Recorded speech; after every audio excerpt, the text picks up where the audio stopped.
This is the new Bugatti Chiron Supersport, and it's a little bit like a private jet because it's super fast, it's super luxurious, and you have to be super wealthy in order to travel in one. And that's why I'm just going to go off over there and review a Volkswagen Polo.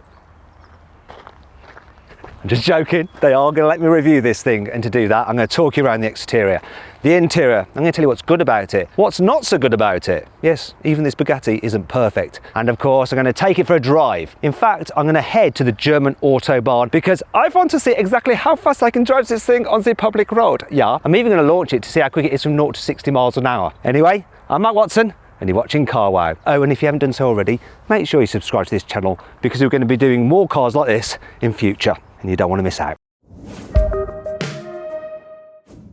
Let's start off this review by talking about the design of the new Chiron Supersport. So, I don't know if you can tell already, it's slightly longer than the standard car for improved aerodynamics. For instance, it's allowed them to increase the tear-off area, which is the distance between this part of the car and this part of the car, by 44%, and the distance between these two parts affect the amount of drag. So this car has less drag than the standard Chiron. Also, it's got a bigger rear diffuser for more downforce, and because of that bigger rear diffuser, they've had to put the exhaust pipes vertically like that, rather than horizontally. Let me just check something though. I've got my Rimac stick of truth here. Yes, that's all real. Yeah, it's all real. Anyway, let's move down the side of the car. So as with the normal Chiron, you have 21-inch alloys at the back as standard and 20s at the front, though the Supersport has its own unique design of alloy wheel. You also get Chiron Supersport here on the fuel filler cap, something you'll be seeing a lot of, no doubt, if you have this car. Another feature is this, the Supersport gets these special air vents here. In fact, there's 9 holes here in the wing on each side, just like on the EB110 Supersport. And let me just check those. Yes, yes, yes, look at all that. Yeah, vouched by the Rimac stick of truth yet again. Now here at the front you've got bigger air curtains as well, bigger air intakes, and a larger front splitter for more downforce here at the front as well. And as a result, it all looks a little bit meaner, especially in this black. Sort of looks like the Batmobile. Though if you don't fancy this colour, I've got another colour over there. What do you think of this orange and black colour scheme? Certainly stands out, doesn't it? And maybe that's what you want when you're paying €3 million plus taxes for a Chiron Supersport. It's got matching interior, glass roofs, it's kind of cool. Though it does sort of look like a Japanese giant hornet, doesn't it? But then this car does have a sting in its tail. Ha ha ha ha ha ha.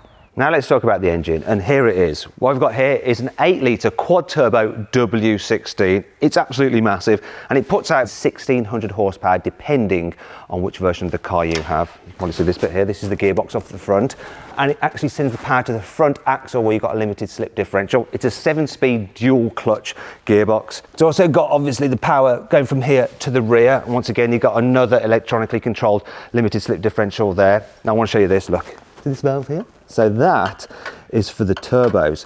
So when you're at lower RPM, you only actually have one turbo on each bank operating, and that's to reduce turbo lag. And that's why you get maximum torque of 1600 Newton meters from just 2000 RPM. But when you rev the engine past 4000 RPM, this valve opens and all 4 turbos start blowing. And at 6700 RPM, this thing is sucking in 1,000 litres of air a second in order for combustion to take place.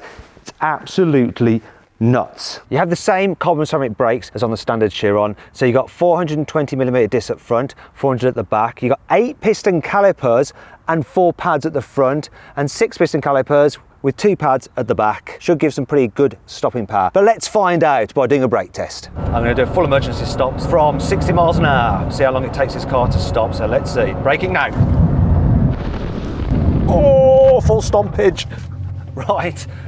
So stopped in 33 meters. When you're braking from higher speeds, then you also get some help from the air brake. So it'll deploy from 180 kilometers an hour. And when you are braking, the combined effect of the normal friction brakes and the air brake from a speed of 380 kilometers an hour, you get 2 Gs of deceleration. Now let's talk about the car's chassis. So it has a carbon fibre tub, which is so stiff. Its torsional rigidity is 50,000 Newton meters per degree. What that means is that you could bolt the back of the chassis onto the wall, get a metal bar, a very strong one, attach it to the front, so it's meter along the metal bar, and you could put down 50 tons worth of pressure on that bar, and the chassis would only twist by 1 degree. It's insane.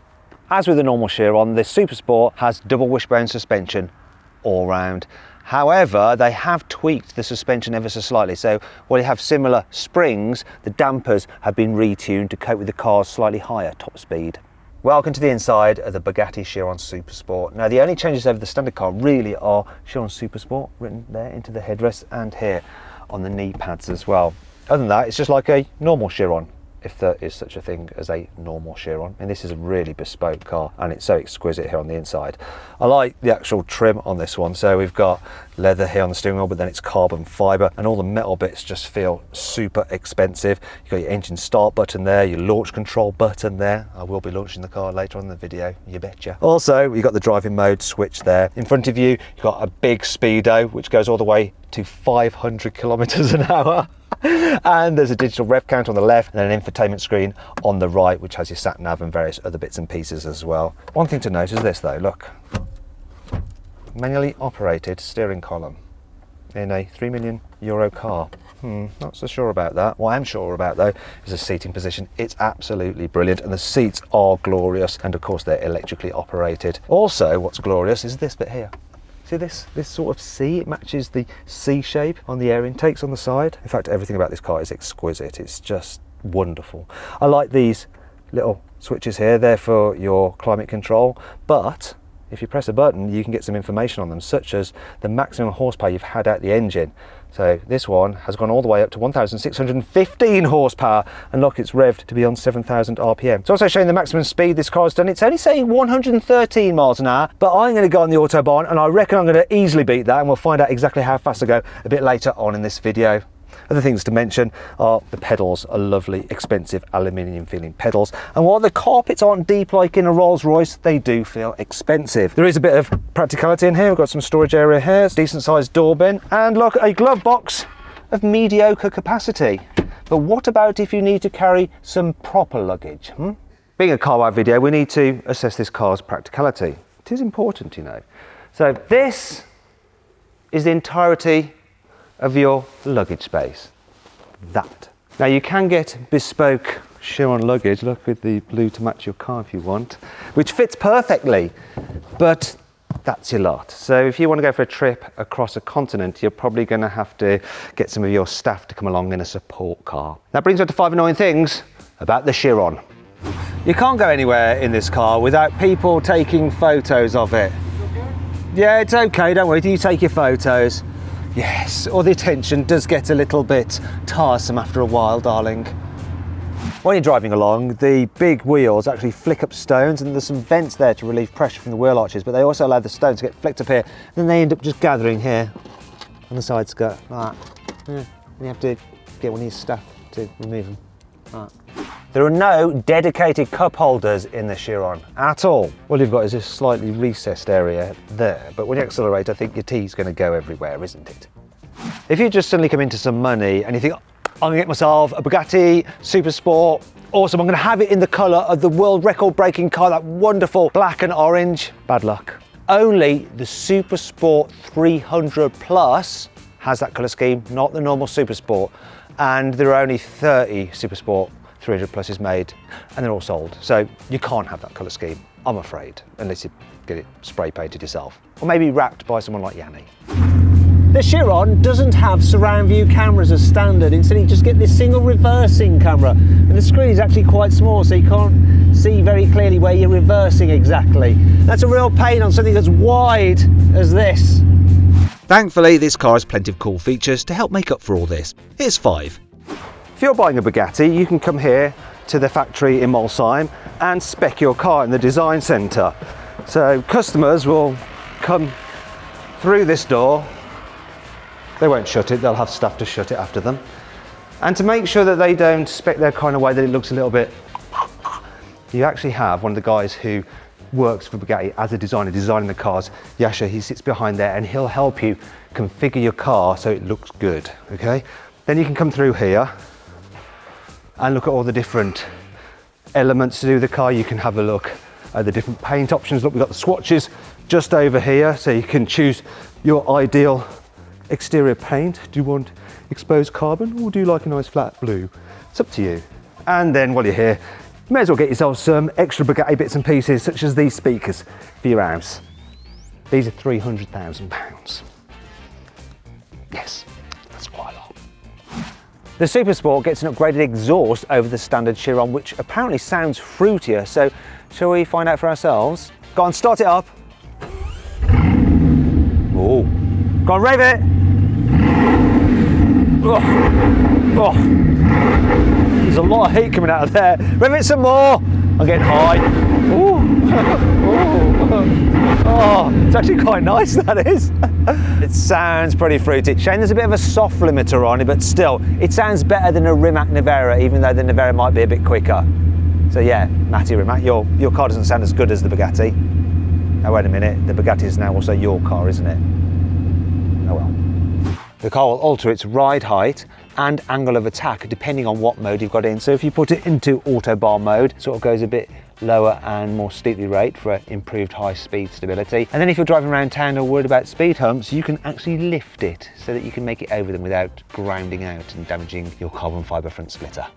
The Supersport has some special Michelin Pilot Sport Cup 2 tyres specifically designed for the car, and you can tell they're the official tyres because they have BG written on them. Personally, I prefer a BJ, but there we go. Now these tyres are capable of sustained 500 kilometres an hour, which is 313 miles an hour, and they're not cheap. For a set of these, £10,000. With the Chiron, you get two keys. There's the normal ignition key to start the car, and then there's the special speed key. Now, if you come to a standstill and you turn this, it unleashes the full potential of the car. So just on the normal key, it will do 236 miles an hour. With the speed key, you can go all the way up to 273 miles an hour. Now you might be thinking, wait a minute, Matt, the Supersport 300, you know, it's called that because it can do over 300 miles an hour. And it did, it was clocked at 304 miles an hour. And this car is capable of 304 miles an hour. However, in order to do that, you need everything to be perfect. Conditions totally perfect. And so Bugatti actually limit the speed of all the cars that they sell to customers just for a margin of safety, because if conditions aren't entirely perfect, things could go wrong. You don't want that, not at 304 miles an hour. It's finally time to see what this Chiron is like to drive. It's actually really, really easy to live with as a daily. So I'm just going to go into normal drive mode and let the gearbox do its thing, and I'm just going to poodle about. And I could just be in a normal car. My mum could drive this, no problem at all. It's just so easy to drive, especially for a car that is capable of such insane speed. Yet the way it goes over bumps is just pretty much like a hatchback. That's not true, actually. It feels more sophisticated the way it deals with bumps than a hatchback because its suspension is more sophisticated. Visibility forward is extremely good because you've got a relatively low dash. It's all right at the side, and there's view out the back, although it is obscured slightly by what looks like a sperm whale's tail. Huge, huge wing. It's so easy to drive, I can't get my head around it. But then if you want it, you can just take control of things and yeah, put your foot down, and did you hear that?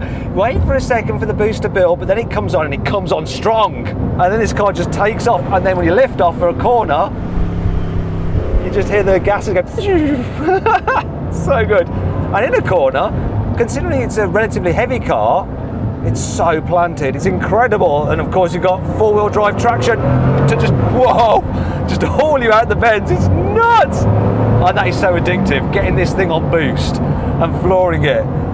And then you look down at what gear you're in, and it pulls as though you're in a much lower gear than you actually are. The torque from this engine is nuts. So good. Oh, and yeah, if you want to overtake people, it's just like I'm going to put it into auto mode again, see what it's just like when you want to calm down again and chill. Obviously being a dual clutch, it's not quite as silky smooth at changing gears as one with a torque converter, but then when you're on it and you want to change gears yourself, it's like smack, smack, smack through the gearbox. Right, I think I'm going to turn around. I'm going to be careful. It's a very expensive car.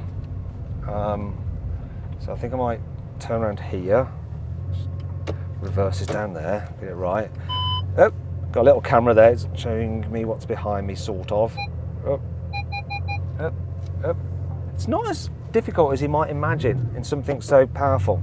Do you know what? Every time I drive this car, I keep forgetting that you have to knock it twice to get into drive. Otherwise, you just sit there in neutral looking like a complete and utter idiot, just revving away. Do you know what they've done in this car? It's very, very important, this, especially for a hypercar. The position of the central tunnel, the height of it, and the armrest here, it's perfect for just driving along like this. Maybe you shouldn't drive a car this powerful, just like that. But you can do, or grip it properly, take control. Do you know what's super impressive? It's the actual feel you get through the controls. It really is just so well set up. It's totally like tuned into your brain. Like the amount of steering input is the amount of response you get from the car, what you expect to get. The brake pedal feel is so good, you can just judge the braking, so it's not at all jerky. You can make it really smooth, and then if you want to really stop hard, it will do. It's nicely set up. It makes the car actually feel a lot lighter than it really is. And you might not think that from something that's capable of these kind of speeds. You think it'd just be a one-trick pony, but it's not. It's more of a multifaceted horse. That's a weird analogy that no one's ever used before and will probably never be used again. It makes a noise like a horse, isn't it? Sorry about that. Do you know what, though? This thing is about top speed, isn't it?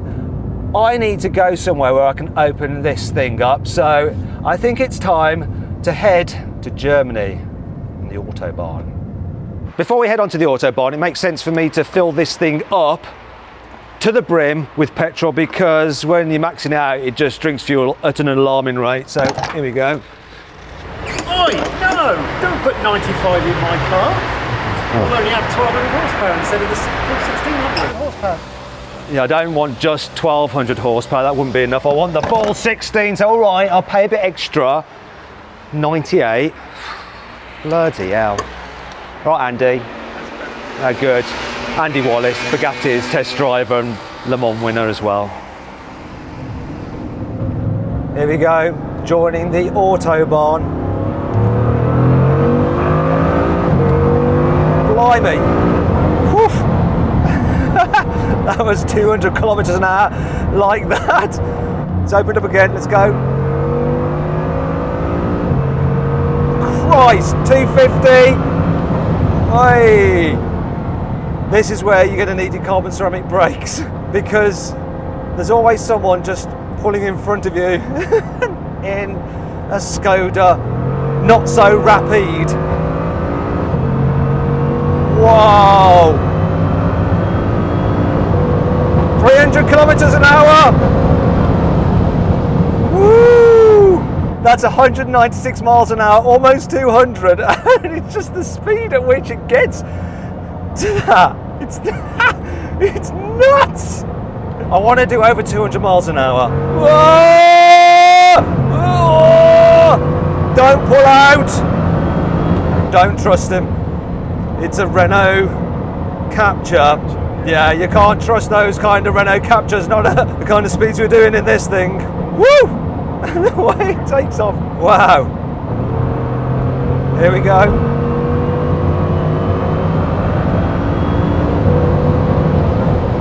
Oh.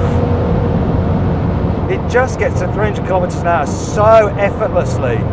It's nuts.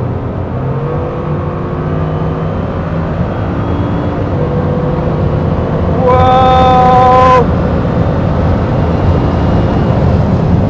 Whoa, that was a lot of speed there. 208 miles an hour. And he's just pulling.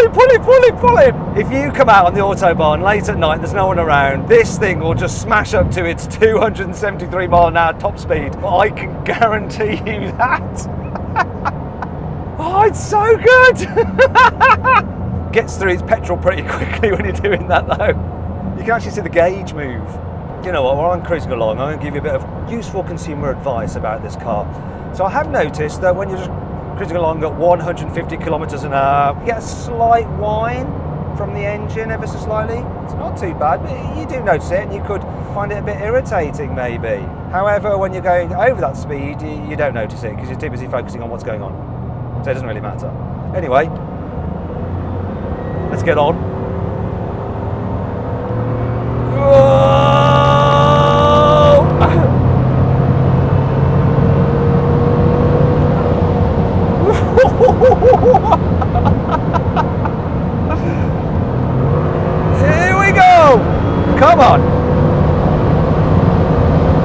Wow, this thing just hauls ass.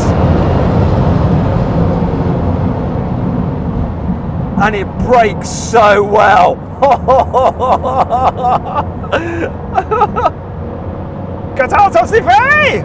Catastrophe, Daniel! Do you know what? I've been thwarted twice now by Renault. Right, the car's getting low on fuel. I'm going to give it one last go. I've done 208 miles an hour. I want to try and get past 210.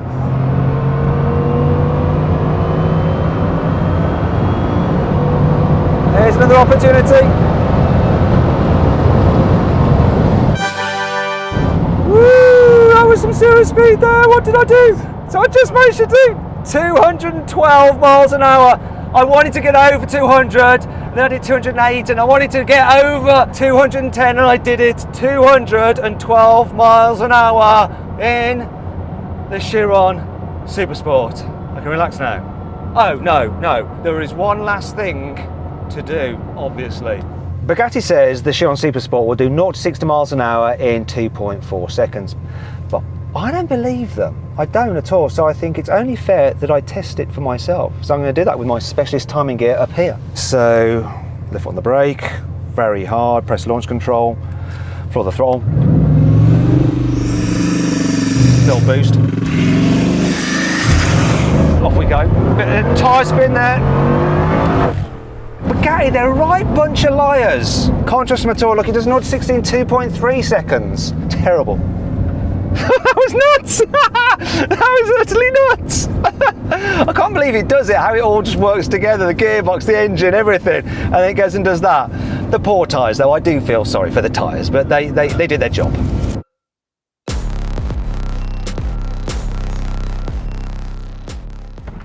So then, what's my final verdict on the Bugatti Chiron Supersport? Should you avoid it? Should you consider it? Should you shortlist it? Or should you just go right ahead and buy it? Well, I reckon you should just go right ahead and buy it. Actually, I don't know, just do whatever. I'm all a bit overwhelmed, really.